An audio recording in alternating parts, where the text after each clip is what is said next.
everyone, and welcome to Get Celebritized. I'm your host, Aurea McGarry, and here at Get Celebritized, if you watch often, you know that I try to help you every single week earn more so you can live more, live a vivacious, big legacy life, and so you can give back more to causes, charity, people that matter most to you. So today I'm bringing on a very special guest. As always, this woman has a very interesting topic to tell you about. Her name is Rhonda Y. Williams. She's the host of Coffee with Rhonda, the live streaming show. If you haven't seen that show, that's next on your list. Trust me. She's a published author, an international speaker, and an executive coach. She's the founder of Above the Grind Leadership, and she really has a very specific piece of advice and golden nuggets to help you catapult your life, your leadership, and your business. So let me bring her on so you can meet Rhonda. Get up here. Woo! Welcome to the show, Rhonda. It's so good to have you. Thank you so much, Aurea. It is great to be here with you. You know, I love being on your show. Your show is so cool. I love Coffee with Rhonda. First, you had me with the coffee, and then you had me with Rhonda because I adore you. And you talk about some really cool things. So before we get into like some nuts and bolts, tell us about what is Coffee with Rhonda. Let's start there.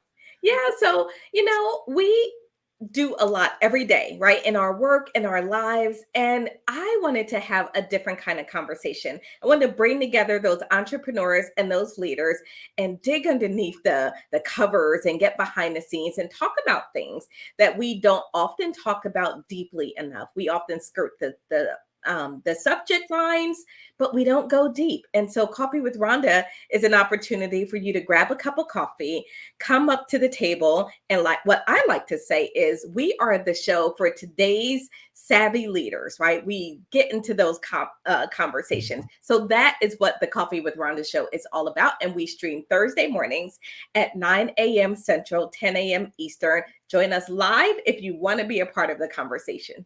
I love that. I love that. Is that the website Coffee with Rhonda, or is it on YouTube? It is available on YouTube. You can go to coffeewithrhondashow.com and it'll take you right to our YouTube where you can subscribe and tune in every week. I love that. And I love you dive deeper because we love to dive in deep here too and help people really find out those disconnects that's taking them or that's keeping them from going to the next step, whatever that may be. Because we know that money buys you choices. And if you're earning more, you can live more. And then you have more to give back to causes that matter to you, to your legacy, to other things. So we're not just trying to survive every day. You can thrive. So you're a perfect fit for this audience, for this show, because you're doing just that. Now, when you're saying we, like on your show, is your show, or do you bring on like entrepreneurs? Who is the we part? Tell us a little bit about those people before we dive into your topic at hand. Yeah, absolutely. So the Coffee with Rhonda show is, we like to think of it as the coffee table. And so there is myself as the host. There's two co-hosts as well. And then we bring on a special guest every week who might be an entrepreneur, an author, a leader, some type of expert. And we choose a topic and we have that roundtable discussion, a great flow of energy and conversation. So that's the we, is because it is a group that's at the coffee table. And what is maybe something that surprised you the most on the show? Did you ever get like a real surprise, like, oh my gosh, that's such a great golden nugget, or I can't believe that was the question of the day? Any kind of fun behind the scenes that's happened? Yeah. So one of the most interesting things about our show is that it is live. We stream it live. The show has taught me a tremendous amount about dealing with technical issues and challenges, my own emotional intelligence that we're going to talk about in just a bit, and really how to be in the moment, regardless of what's happening, so that you can navigate the show in a way that feels good for the guest and the audience. That was a bit eye-opening for me. It wasn't something that I expected to have to learn as a result of hosting this show. So that one was really, really special, something that came forward. And then from my guests, oh my goodness, not only my guests, I think what has been most surprising is the thoughtful conversations that our viewers contribute during the show, which will sometimes lead us down a rabbit hole because I follow those conversations. If you throw something good out there, I may just chase it down the rabbit hole with you. And so for me, that has been really powerful and really special part of the show. Are you glad you started? I mean, live scares most people, right? Oh my gosh, going live. You're right. Anything could happen. And your guest, you're not alone just teaching. You got guests and you got other hosts. You never know if somebody might say something like, oh my Yeah. gosh, backtrack. So, what was your biggest fear in starting a live stream? Yeah, the biggest fear for me was being able to navigate everything. Like, would I be able to? Because I wanted it to be a really engaging conversation. So, would I be able to manage the comments from the participants and the viewers watching? And then the comments that are coming backstage from my co hosts and my guests, right? Those backstage comments. And then managing the conversation without reading a lot. Or what if I missed the bullet point in my note, right? All of those fears, and then you know what? And then you lean in, step forward, and you do it anyway. I love that you said that. You lean forward, you get it together, and you do it anyway. Done is better than perfect. But you're not just throwing spaghetti against the wall. You really did start with a nice strategy. You had the help, and you started with, at least knowing, okay, this is going to run smoothly for the most part. And then if things break, that's fine. You just don't. I suggest people don't just start going live just with no plan at all, because Right. then it can derail kind of quick sometimes. So Absolutely. let me know if this is the right. Is that the correct Coffee with Rhonda Show? Yes, coffeewithrondashow.com. Perfect. Perfect. I got it Thank up there for everyone. Put the description as well, because I think it's so cool to talk to another show host, because I think people tend to give into their fear too much about not going live or doing reels, or whether it's TikTok or YouTube shorts or whatever, just letting the world experience all of us, you. no matter what your expertise. I believe we all need our potential clients and community to experience us. And they can't do that with just a post or, quotes and things like that. They really need to see us in action, in video or in live. So I tell people, start where you're comfortable, whether it's a video or whether it's a live or a short, just start somewhere. So are you glad you started? Are you glad you started the show? I am. We look back, it's been 4 years now. That's my next question. And How long? 4 years, yeah, right before the pandemic. yeah, it was before the pandemic. So it's been 4 years now. And it is an incredible honor to be still going just past our 100th episode. And my co-hosts are still excited, which keeps me excited and energized.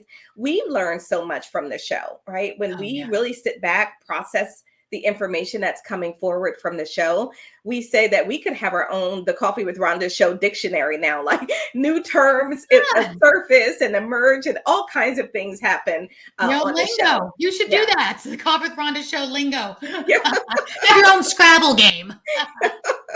That'd be great. And I love your sign above your head. We've got this. Yeah. Do you find that you all support each other? So do you get questions from viewers or from guests that are having struggles, and then you support them? Does any of that go on? Because I love it. Looks like your motto is "We've got this." What does that actually mean? Yeah, so we do. It's really interesting because people will ask questions based on their experience, or as we're breaking down concepts, right? We say that our show is edutainment. And so we are focused on helping the viewers get something out of this practical, something they can do something with. We're not just showing up to have a good time.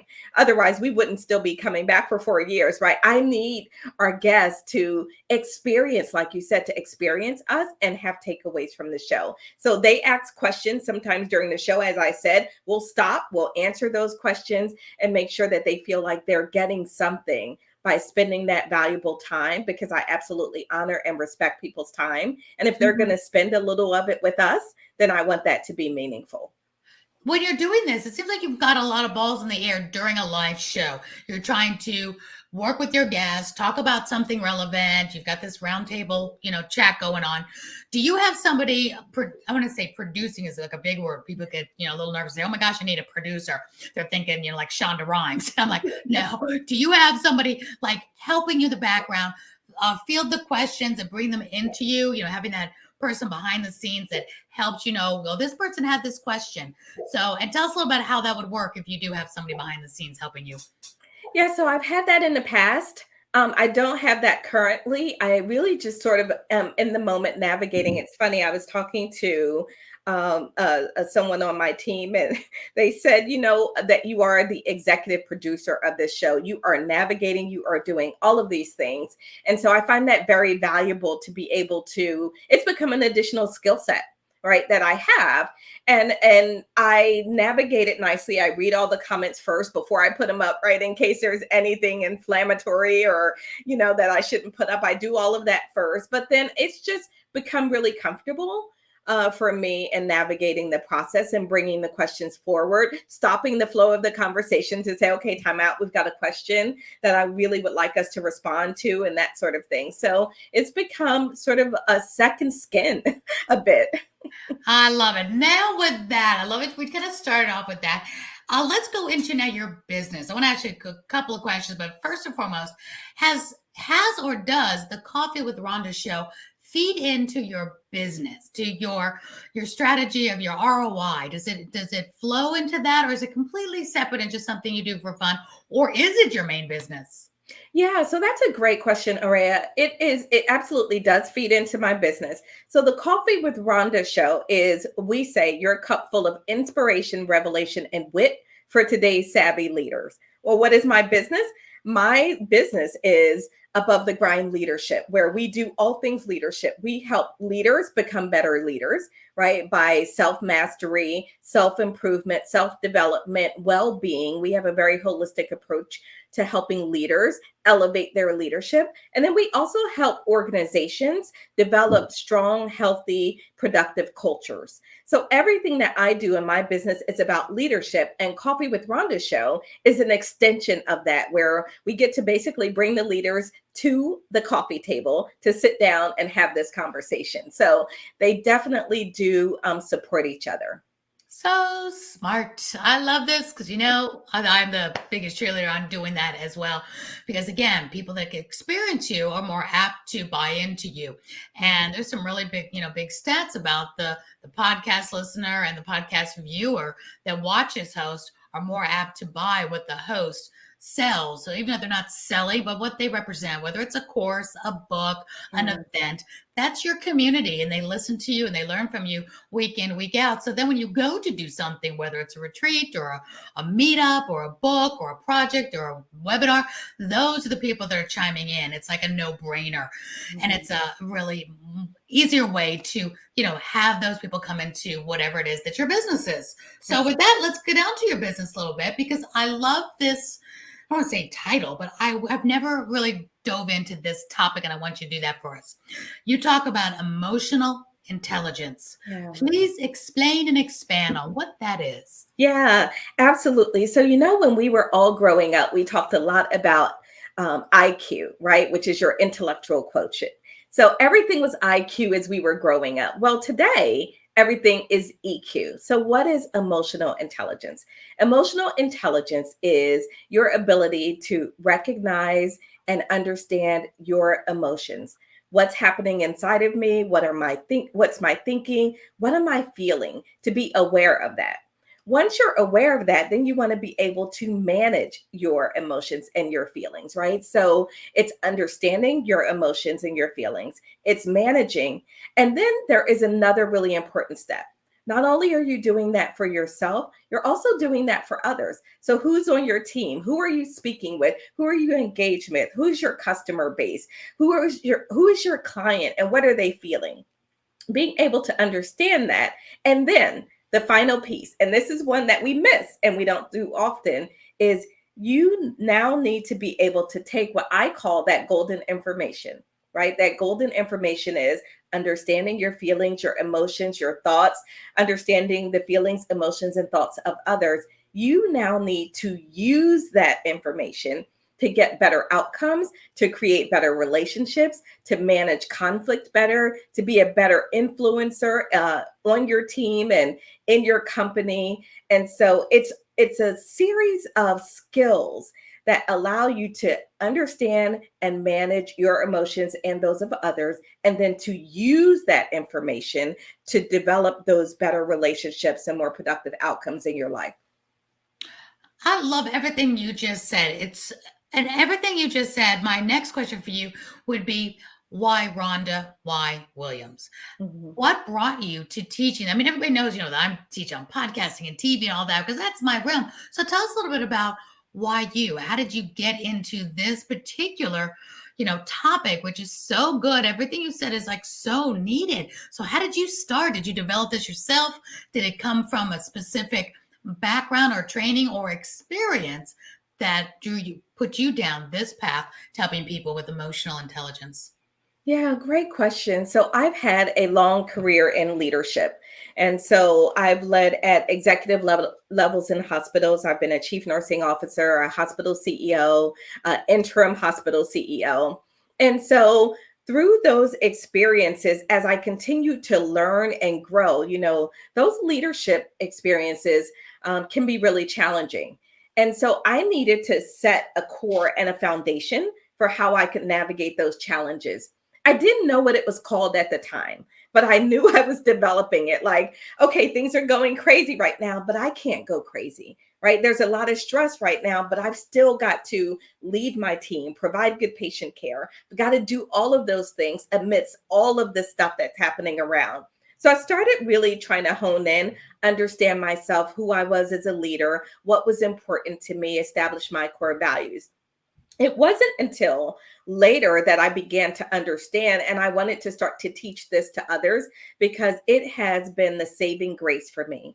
I have been in some really challenging situations, and my saving grace has been my ability to understand, manage, and navigate my emotions, and to do that in a way that still builds relationships, doesn't damage and destroy them, right? Lifts the team around me. And so I started to try to figure out, what is this thing? What is this thing I'm doing? I'm doing something. I'm not quite sure what it's called. So I started to investigate and research and that sort of thing. And I had a mentor I was working with at the time, Aurea. It was hilarious. And he said, gosh, you know what I immediately know about you is your high EQ. And I'm like, hi, what? I'm wait, did you just call me a name? I'm high what? Right. I And, didn't know and it was so high. Wait a second. I know. And so we started to talk about that, and I became fascinated. I'm like, okay, there's something here. And in learning it and dissecting it and understanding it, Araya, I wanted to get on the rooftop and shout it to everyone out there. Like, if you don't know what this is, I like to say emotional intelligence is always working in your life. The only question is it working for you or against you? Right? That's the only question. You don't get a choice about whether or not you're going to use emotional intelligence. You're using it every day. But the question is, if you are using it in a way that's not intentional and not aware and not conscious, then potentially it could be working against you. Emotional intelligence is so important. It puts money in your bottom line. It improves your team's performance. It decreases your stress and well-being. All of those things. How can we not know more about this? And for every single business owner, how can we not insist that we don't learn more about this? So, what would be a good example of using your emotional intelligence for a positive outcome and for a negative outcome? Can you give us like two examples so we kind of even get it even more clear? Yeah, so I'll use an example for you. Something that happened many, many years ago was there was a flight. I want to say it was a Delta flight, and on this flight there was a person there who was refusing to follow the sort of stewardess advice, and they had a whole big argument and back and forth, and the stewardess said, well, the policy says. Right. And in that moment, the person says, well, I understand and I get that, but I'm not going to be able to do this. And here's why. In that moment, the stewardess had a choice. Right. And I think this was very, very intelligent by the stewardess. My choice is, do I follow this policy lock, stock, and barrel and put this person off the plane, cause a whole disruption, do all of these things? We're now in the press. We are now, right now, where we got a whole PR crisis. Do I do that? Or do I find a different way to navigate the situation with this person on the plane? And that's what they chose. And the situation was able to be resolved and work itself through. So in that moment, she was very aware, right? All right, I know I'm getting pissed off right now because I'm frustrated. This is the policy. This person should just be listening without question. Yes, that's my own emotion. but I need you to go deeper. I need you to step outside of that and think, what's powering that? What are the thought processes? What are the ramifications of those actions that you take? And then how do I keep this client, this customer, right? And navigate this situation in a way that's beneficial. So that's really important when you're in customer service business as well, because definitely flight attendants is customer service for sure. And so she was using her intelligence to either feed the flame or put the flame out. So Correct. not always, it's kind of like you're not always having to go by the rules of the book. As long as you get a good outcome, you're not breaking a law or anything. And um, putting out the fires versus just not being aware of what could go wrong by sticking to the Exactly. one path. So it's real. I like the word intelligence. It's using your, I kind of like to say street smarts. It's just, what could go wrong? How can I make this better and appease everybody? So are people that are aware of the way you teach this become more astutely aware of something like that in other different situations so they can put out fires instead of fueling them? Yeah, I want everyone out there listening to us right now to think about the areas of their life where there's potential for conflict. Is that in your business? Is that in your relationship with a significant other? Is that a relationship between yourself and your children, maybe siblings? Right? Is this a potential relationship if you are a corporate leader, right? Amongst your team, up and down, laterally with your team and your leaders, right? Every single one of those situations has application for emotional intelligence because the emotional part is important. I ask a question in my workshop, Aurea, and I say, okay, how many of you in here believe that you are logical decision makers? And some will raise their hand and I'll say, okay, who thinks that they're an emotional decision maker? And then some hands go up and I say, guess what? We're all emotional decision makers, right? Everything we do is we are emotional beings and creatures, which is why the emotional part has to be connected to intelligence. It's not just that you're logically thinking through this. Your emotions have to be connected to it because you're acting, whether you realize it or not, you're acting based on emotion. So if you don't understand that and you try to skip forward to the logical part, you could potentially miss something. And now you've got friction and now you've got conflict or you've got poor results. That's really great to connect those two because so many people, when we take these personality tests and all that, it's either the logical side of the brain or the emotional side. And it's always like never the two shall meet. Right. If you're logical, then you're just on the data. And if you're emotional, you're never on the data. It's like, just on the heart. But you're saying that those two are connected, whether we like it or not. And that's so smart, so intelligent that you said that. Because you're right. I don't care how logical you are. They're still going to they still have feelings. They're still emotional. They're not robots. Right. So, and no matter how emotional we are, we still have logic. We still can make those, because like that flight attendant did, that's still logic in there. You can be as warm and fuzzy inside as you want, but there was logic in there saying, okay, this could go two ways. And to be able to think on your feet and think fast of which way do I want to take this? So that was a logical decision. Even being emotional, do I want to disrupt this whole plane? Yeah, I love that, Aurea. That's really powerful. And here's the thing about that. So the two have to work together for you to get the best possible outcomes that you want in your life, relationships, business, whatever those are, right? So everything that comes into us, all stimuli that comes into us, it goes through an emotional pathway. Right? That's how we're wired. That's how we get information. Those emotions give us information. Now, we like to say strong emotions make us stupid. That's what we say in the EQ world because it's true. Have you ever found yourself like really, really angry and then you can't think straight and now you're doing something and later you go, oh, I wish I wouldn't have done that. But why was that? It's because strong emotions make us stupid. That's a literal thing. Great tip. That needs to be above your head. Yeah. Strong emotions make us stupid. It's a literal thing because here's what happens. Strong emotions block the logical brain from kicking in because it comes through our emotional aspect first, our emotional part first.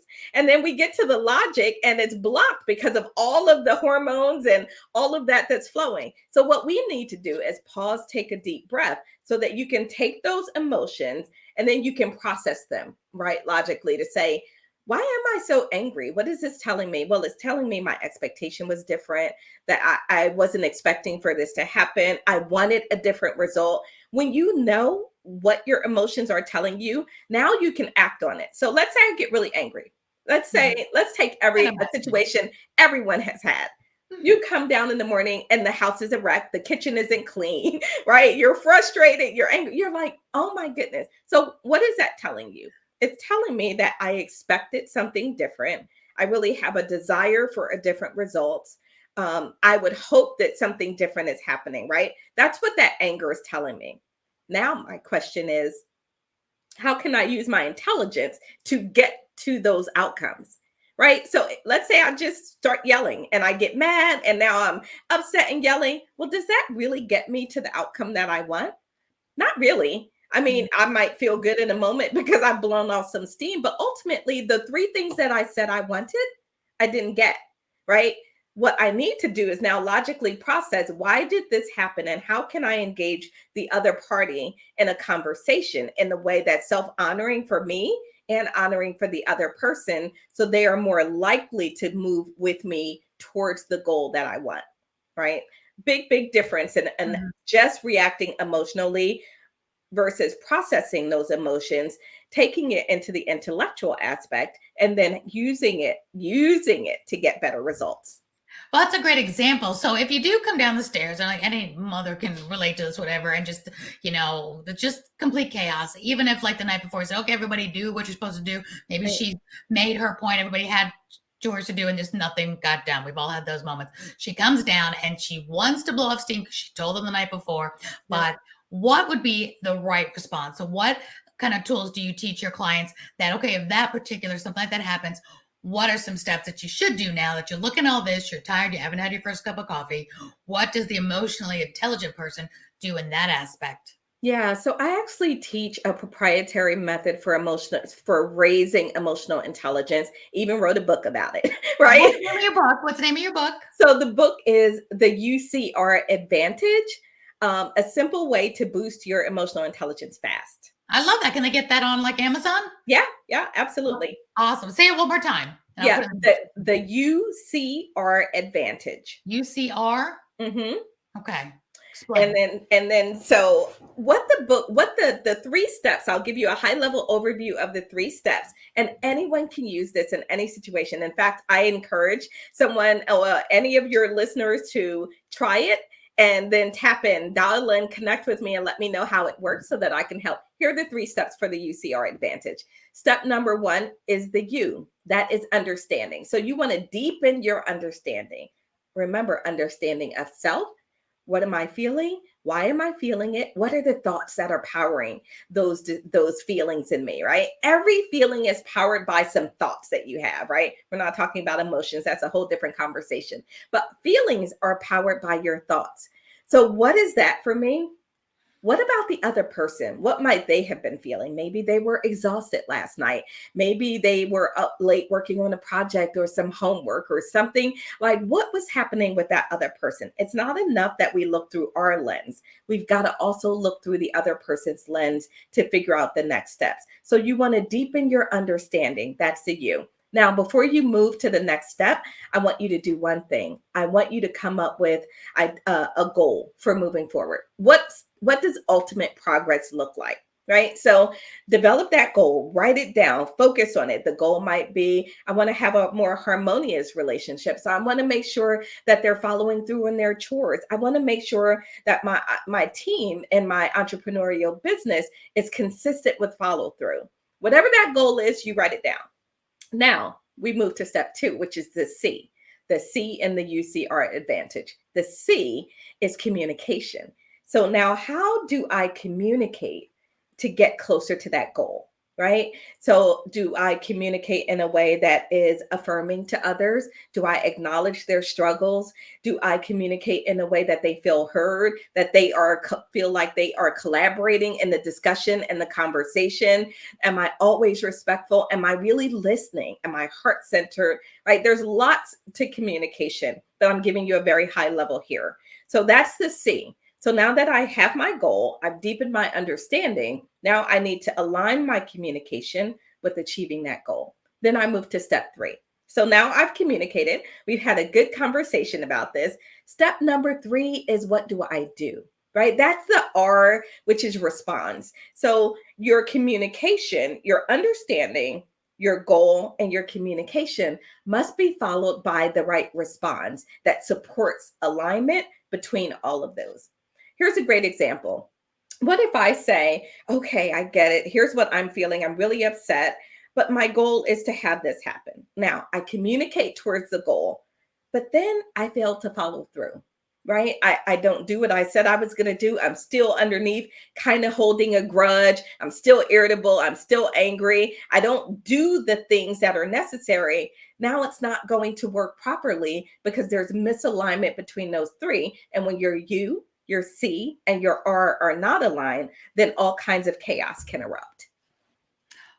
Wow, we just had a master class. Y'all just got that free of charge here. I am so impressed with that. That was good. And I can see how you unfolding and unpacking those three letters alone, those three things in so many different scenarios, whether it's the CEO, whether it's the mompreneur, whether it's just, somebody in sports leading, leading and coaching, whatever it is. So good. Tell me, can you give us like an example of a really great client experience, like a real great outcome that, without saying names, of course, that really just got that message, that did it the right way? Because this is such a great topic, and it really, people want to, make more money, like earn more, live more, give more, all that. But this is really taken down to some really good nuts and bolts. Okay, you want this? We gotta have this in our life. So these day-to-days can manifest in a positive way. I was talking to a couple of millionaires and billionaires over the past 12 months that happened to be in my circles. And they all said something very similar, that if you have 52 good days a year, like where you're closing the sale and making the profit and everything coming together, you can be, and can very well be, a millionaire, multimillionaire, billionaire, because all of them agreed the rest of the days out of every year are problem solving, putting out fires, making big decisions, making the hard decision, firing, doing all the stuff. And I can see emotional intelligence would be really important to have, doing all the nitty gritty nuts and bolts. It's not the sexy stuff. So this I see is all part of that formula. So if you can give us any example of someone that's really did this right in business sense, that would be cool. Yeah, so that's a great question.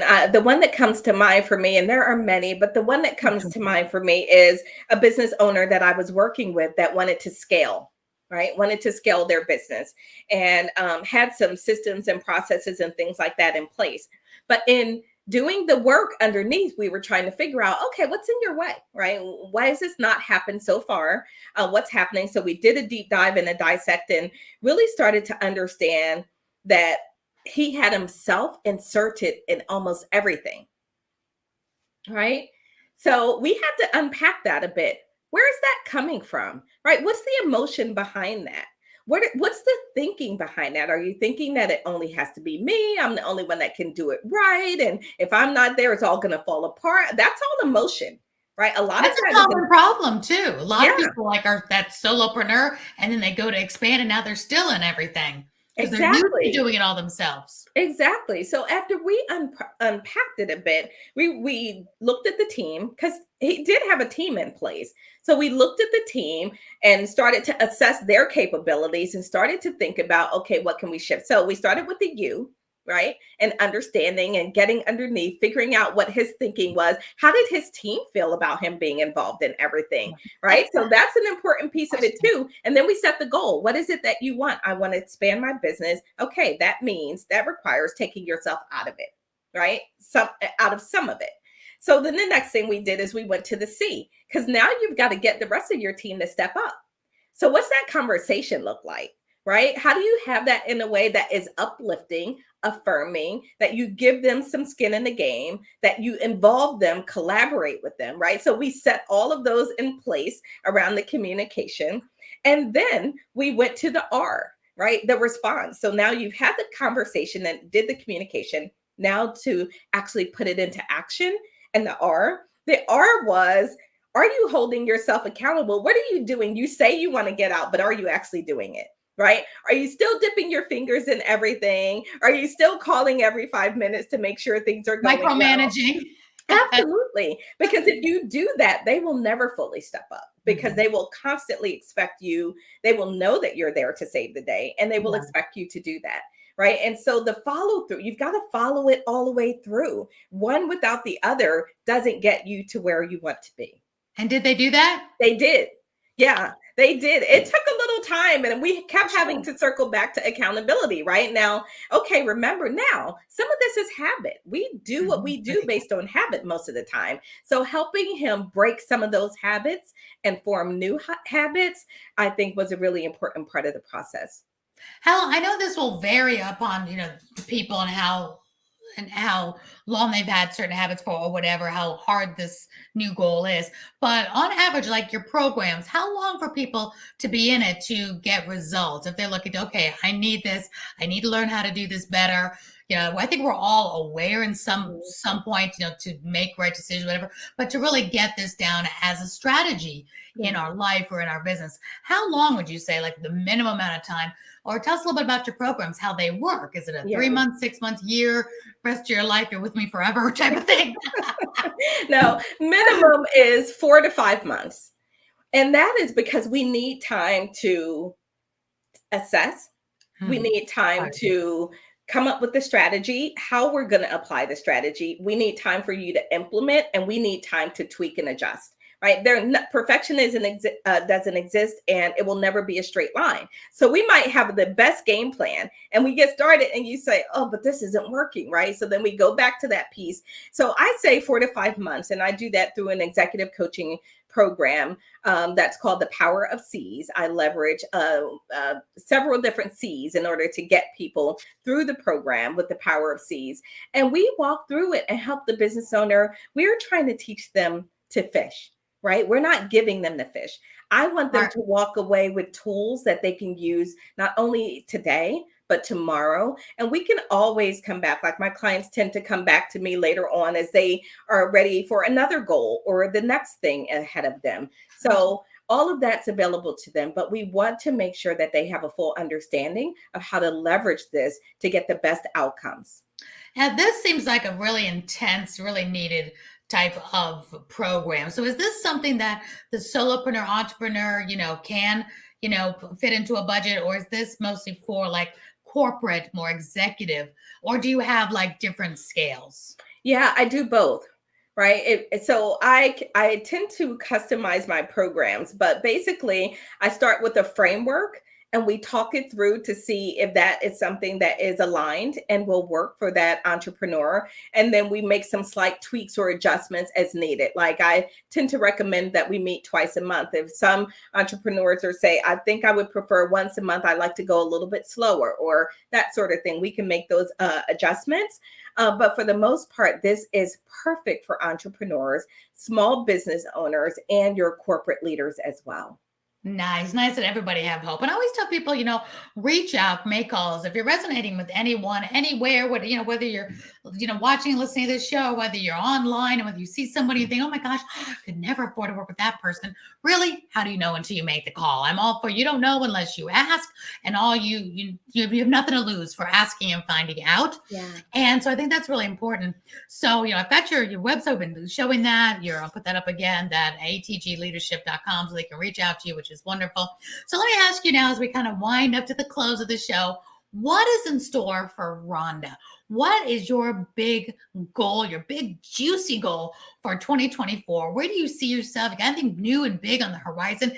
Because I know you walk the talk and you help everybody else dream big and do big things. So what's next for Rhonda? Yeah, that's a great question. So we are moving towards being a high impact global organization.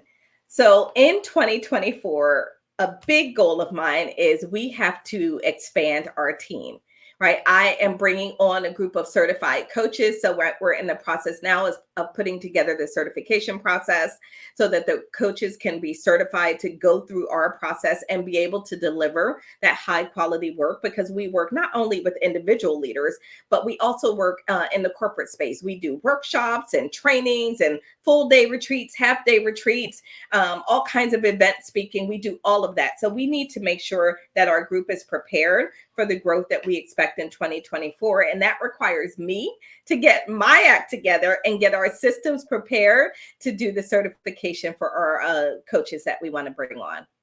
Oh, that's so cool. Where are you now? Where are you hoping to be by end of 2024 as far as team and your coaches, things like that? Yeah, so we are looking to bring on 3 coaches by the end of 2024. And that could grow based on demand, right? So Okay. depending on what is out there on our client list, that could grow based on that. But by the Yeah. end of 2024, we want to have at least 3 coaches who have been through the certification process that we are confident can deliver our programs and services across the globe.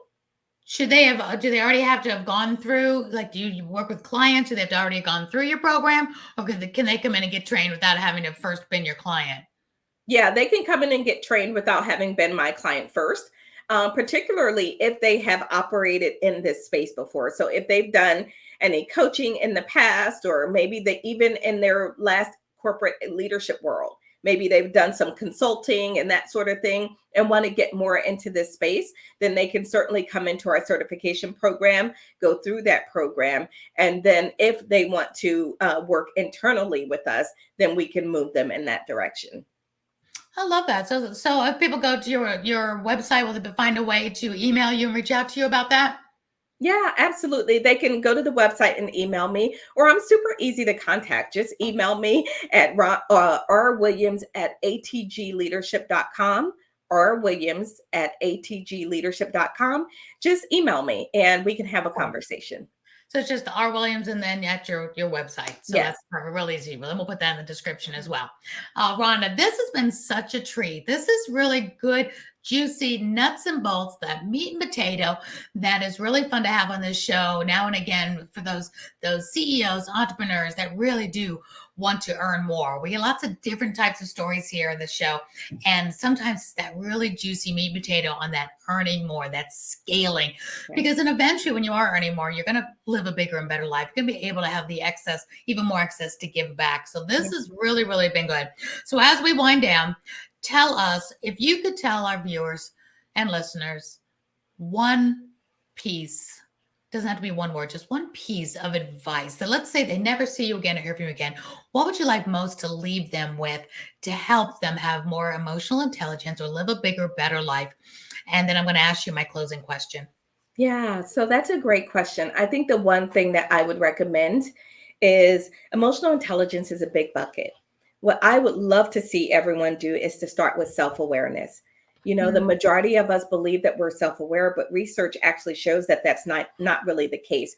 Approximately 95% of us believe that we're self-aware. When we do the research, it only comes out to be on average like 10%.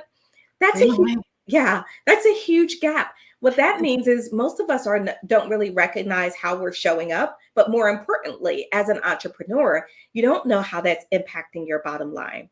So Mm. I say, start with self-awareness first. Spend the time, get to know you, do a deep dive, look in the mirror, do the reflection, do the work there, and it will pay off in a big, big way for you. Great advice. Great advice. And lastly, I love to ask my guests this one question that really means a lot to me. And I know it just helps others kind of take it all in from each of my guests. And for many years, when I was doing my television show was Live Your Legacy TV, showing the nonprofit world, people making the world a better place. Then when I did my Live Your Legacy Summit, it was about bringing entrepreneurs and nonprofits together to build relationships and seeing what kind of relationships they could build together. And they did. It was just absolutely amazing. So my favorite word is legacy. And especially with women, we tend to be um, so caring about making sure our husband, our spouses, or our kids, or our best friends, other people around us are living their best life. But I'd especially love to ask women, what do you hope and what would you work on for your legacy to be? So you can live your legacy on purpose every day. What would you love for your legacy to be? Or are you working on your legacy right now on purpose? So you are creating and cultivating how people remember you when you take your last breath. Yeah, so what a great question. I love this question. And for me, I think it's really simple. Um, My goal is to have a positive impact. Hmm. That's very different. That looks very different in different circumstances. The impact that I have with my executive coaching clients is one thing. The impact that I have when I'm in front of a corporate group is a different impact. The impact that I have when I'm with my immediate family members or my extended family members is a different kind of impact. Right. So, but for me, my goal is to have a positive impact on the people that I interact with and I encounter. I want to make a difference for them. And I want to do that in a positive way, that they feel it, that they understand and recognize that that difference is being made. And so if I interact with someone and can serve and support and I make a difference for them, that's positive, then I am working towards my legacy. Well, you are doing just that. You are making those impacts, making a positive impact. You are living your best legacy. Keep on doing what you're doing, Rhonda. You are absolutely amazing. I'm going to put up your wonderful show again, Yes. coffeewithrhondashow.com. You want to get more of Rhonda Y. Williams. She is there. She shows up every Thursday, living her legacy, giving that positive impact to the world. I love live stream conversations. They're so good and so juicy. I think we've all kind of leaned into them even more since the pandemic, because we all just really want those connections. And now we realize we don't just have to watch TV by ourselves. We can watch live stream and be part of the conversation. Love that. So I'm so glad you're brave enough to take that on and be live. So good for you. I'm one of your fans. I absolutely adore you. Thank you for being here, Rhonda. You've really given of yourself today. You've given a lot of great golden nuggets. You didn't have to give all of that, but you did. So I hope people will chime into you, because you're amazing and you really do care about people around you and your clients. Yeah. So thank you for being here. Coffee with Rhonda Show in the house. Thank you for being here. You've been phenomenal. We'll have to have you back next year and get an update, see what you're doing, see if you're getting those 3 new coaches on, which I know you will. Go for the best, because you deserve it. Rhonda, thank you so much for being here. Thank you so much, Aurea. It's been such a pleasure being here. I had no idea we were going to get into all of that, but loved every minute. So thank you for the invitation. That's the fun of the show. You never know what we'll talk about. And I love it just being unscripted, because people bring the coolest conversations here. And I just love to be a great listener and take off on what they give to us and keep that going. So thank you for being a part of this. Until next time, this is Aurea McGarry signing off from Get Celebritized, where I'm here because I hope you earn more, live big, vivacious legacies so you can give back more with fervency to the people and causes that matter most to you. So thank you, Rhonda, so much. Till next time. See you later. Bye.